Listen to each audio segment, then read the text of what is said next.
হ্যাঁ, প্রিয় শিক্ষার্থী, আমরা সপ্তম অধ্যায়ের তৃতীয় ধাপ এখন বলবো। সমাপনী দাখিলার মাধ্যমে শুরু করব। সমাপনী দাখিলা কাকে বলে?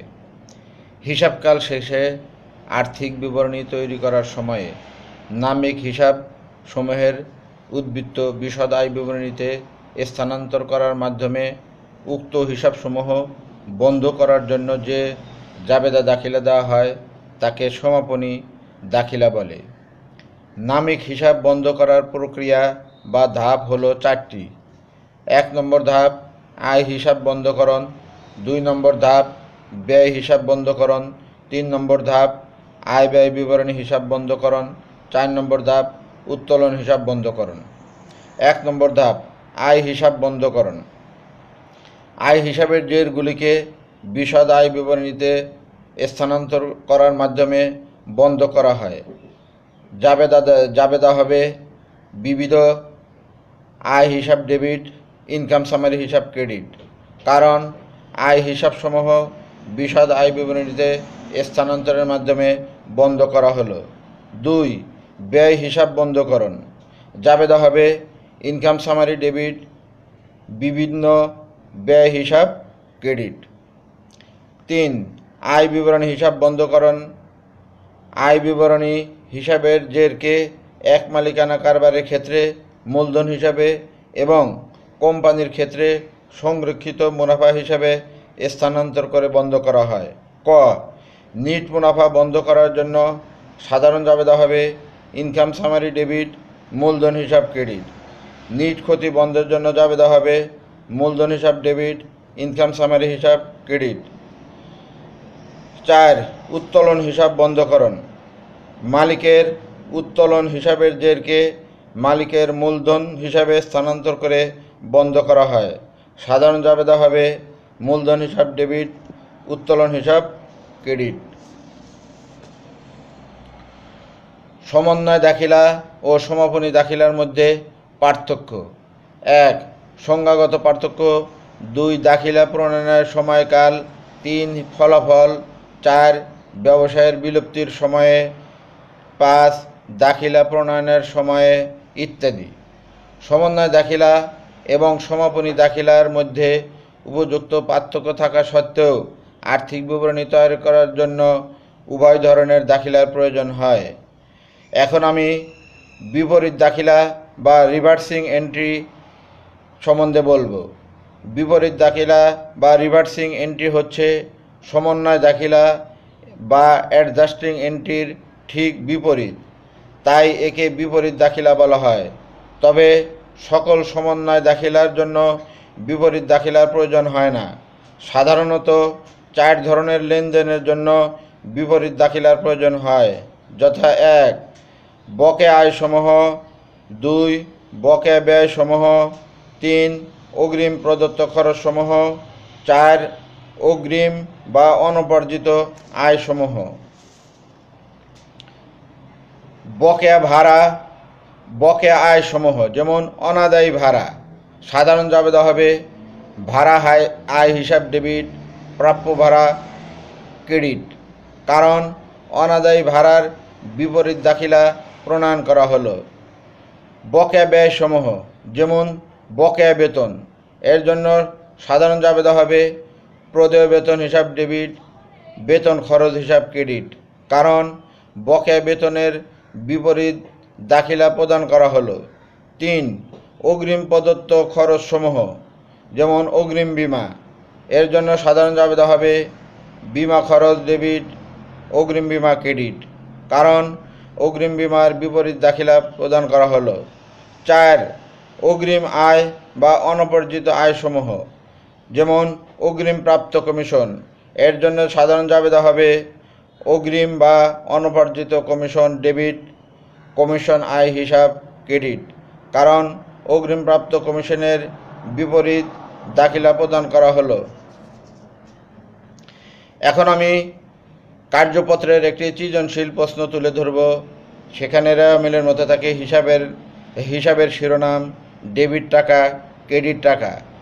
এখানে নগদ টাকা আছে 2320 টাকা, প্রাপ্য হিসাব আছে ২,৪৪০ টাকা, সাপ্লাইজ আছে ১,৮৮০ টাকা, প্রদেয় হিসাব ক্রেডিট আছে ১,১২০ টাকা, বকেয়া বিদ্যুৎ বিল আছে ২৪০ টাকা, মূলধন আছে ৩,৬০০ টাকা, রিপেয়ারিং আয় আছে ২,৪০০ টাকা এবং বেতন খরচ আছে ৭২০ টাকা। অর্থাৎ রেওয়া মিলের ডেবিট পাশে আছে ৭,৩৬০ টাকা, ক্রেডিট পাশে আছে ৭,৩৬০ টাকা। এখন সমন্বয় আছে ক ৩১শে ডিসেম্বর অব্যবহৃত সাপ্লাইজের পরিমাণ ৪০০ টাকা, খ বকেয়া বেতন ১০০ টাকা। এখন মূল অঙ্ক হলো যেমন প্রশ্ন 10 ঘরা কার্যপত্র তৈরি করো। এটা হলো কার্যপত্রের একটা নমুনা প্রশ্ন দেওয়া হলো।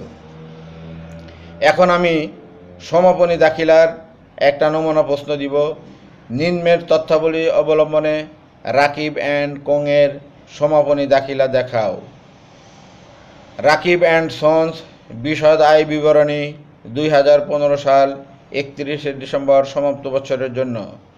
এখানে বিবরণী দেওয়া আছে সেবা আয় 50,000 টাকা, কমিশন আয় 10,000 টাকা, অর্থাৎ বিশদ আয় বিবরণীতে আয় হয়েছে 60,000 টাকা।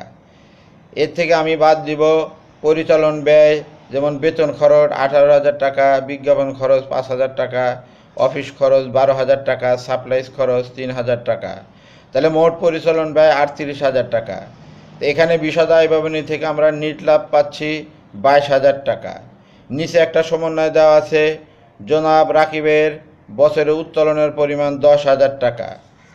এখন আমি এটার একটা সমাধান দিচ্ছি সমাপনী জাবেদা দাখিলার মাধ্যমে।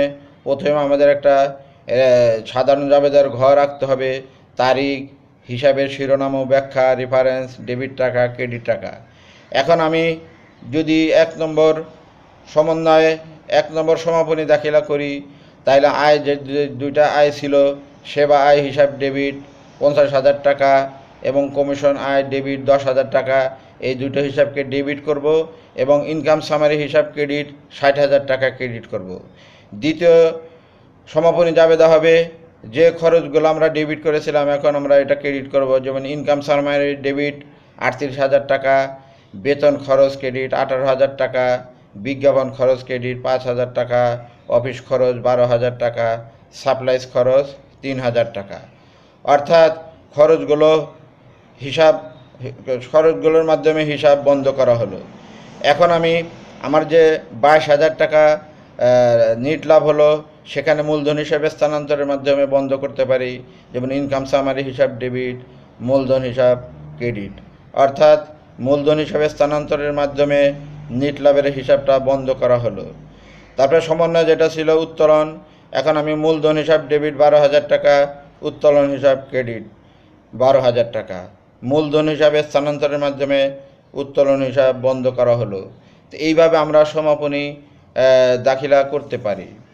এখন আমি একটা সমন্বয় দাখিলা দিব, যেমন ফাইম ট্রেডার্সের কয়েকটি সমন্বয় নিম্নে উল্লেখ করা হলো। মানে 1 বকেয়া বেতন 4,000 টাকা, 2 অনাদায়ী কমিশন 2,000 টাকা, 3 প্রদত্ত বিমা খরচের মধ্যে অগ্রিম বিমা 5,000 টাকা অন্তর্ভুক্ত আছে, 4 ভাড়ার মধ্যে অগ্রিম প্রাপ্ত ভাড়া 2,000 টাকা অন্তর্ভুক্ত আছে। করণীয় এখানে বলা হয়েছে সমন্বয় জাবেদা দাখিলা ও বিপরীত দাখিলা দেখাও। আমি প্রথমেই সমন্বয় জাবেদা দাখিলা দেখাচ্ছি। 1 নম্বর বকেয়া বেতন 4,000 টাকা। এখানে জাবেদা হচ্ছে বেতন খরচ ডেবিট, প্রদেয় বেতন ক্রেডিট, কারণ বকেয়া বেতন সমন্বয় করা হলো। 2 নম্বর জাবেদা অনাদায়ী কমিশন 2,000 টাকা। এখানে হবে অনাদায়ী বা প্রাপ্য কমিশন হিসাব ডেবিট, কমিশন আয় হিসাব ক্রেডিট, কারণ অনাদায়ী কমিশন হিসাবভুক্ত করা হলো। 3 নম্বর বিমা খরচের মধ্যে অগ্রিম বিমা 5,000 টাকা অন্তর্ভুক্ত আছে, এর জন্য সমন্বয় জাবেদা হবে অগ্রিম বিমা ডেবিট, বিমা খরচ ক্রেডিট, কারণ অগ্রিম বিমা সমন্বয় করা হলো। 4 নম্বর ভাড়ার মধ্যে অগ্রিম প্রাপ্ত ভাড়া 2,000 টাকা অন্তর্ভুক্ত আছে, এর জন্য সমন্বয় জাবেদা হবে ভাড়া আয় ডেবিট, অগ্রিম প্রাপ্ত ভাড়া ক্রেডিট, কারণ অগ্রিম প্রাপ্ত ভাড়া সমন্বয় করা হলো। এখন ঠিক এটার বিপরীত এখন বিপরীত জাবেদাটা বিপরীত দাখিলা আমি তুলে ধরছি। ফাহিম ট্রেডার্সের সাধারণ জাবেদা, তারিখ, শিরোনাম ও ব্যাখ্যা, রেফারেন্স, ডেবিট টাকা, ক্রেডিট টাকা। এখানে ঠিক উল্টা জাবেদাগুলোই হবে প্রদেয় বেতন হিসাব ডেবিট, বেতন হিসাব ক্রেডিট। অর্থাৎ বকেয়া বেতনের বিপরীত দাখিলা প্রদান করা হলো। দ্বিতীয় জাবেদাটা হবে কমিশন আয় ডেবিট, প্রাপ্য কমিশন হিসাব ক্রেডিট 2000 টাকা।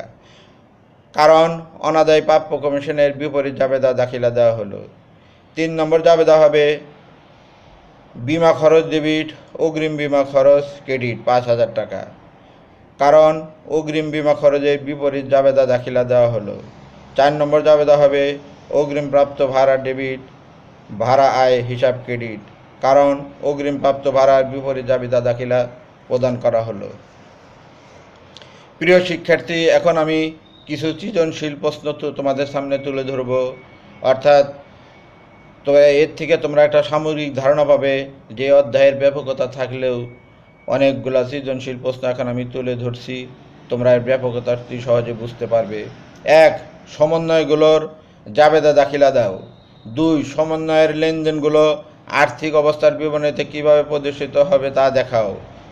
3. এক নং লেনদেনটি বিশদ আয় বিবরণীতে কীভাবে প্রদর্শিত হবে তা দেখাও। 4. কুঋণ সঞ্চিতি ও বিলম্বিত ছাপা খরচের পরিমাণ কত দেখাও। 5. ঋণের বকেয়া সুদ ও বিনিয়োগের অনাদায়ী সুদের পরিমাণ কত দেখাও। 4. ম্যানেজারের কমিশন ও ভ্যাটের পরিমাণ কত দেখাও। 7. ক্রয় ও বিক্রয় ভ্যাট নির্ণয় করো। 8. খতিয়ানের উদ্বৃত্ত দ্বারা রেয়ামিল তৈরি করো। 9. কার্যপত্রের ছকে সমন্বিত রেয়ামিল তৈরি করো। 10. খতিয়ানের উদ্বৃত্তের মধ্যে চলতি সম্পদের পরিমাণ কত। 11. রেয়ামিলে বর্ণিত মুনাফাজাত ব্যয়ের পরিমাণ কত। 12. বিক্রিত পণ্যের ব্যয় নির্ণয় করো। 13. রেয়ামিলে বর্ণিত মোট সম্পদ কত। 14. রিপেয়ার সার্ভিসের আয়ের পরিমাণ কত। 15. নিট মুনাফা 10,000 টাকা ধরে মালিকানা সত্ত্ব বিবরণী তৈরি করো। 16. ইফাস ট্রেডার্সের সমাপ্ত বছরের বিশদ আয় বিবরণী তৈরি করো। 17. মোট মুনাফার পরিমাণ নির্ণয় করো। 18. রেয়ামিলে মোট স্থায়ী সম্পদের পরিমাণ কত। 19. মূলধন জাতীয় লেনদেন পরিমাণ কত।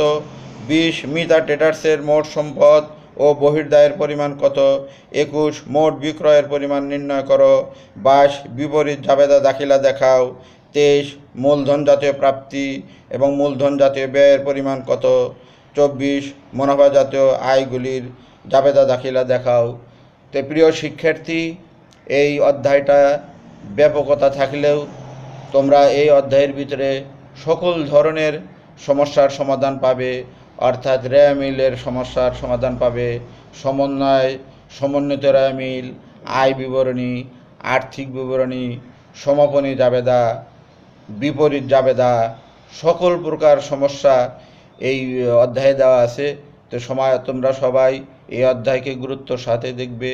তো সবাইকে ধন্যবাদ দিয়ে আজকের এই বিষয়ভিত্তিক তৃতীয় ধাপের লেকচার শেষ করছি।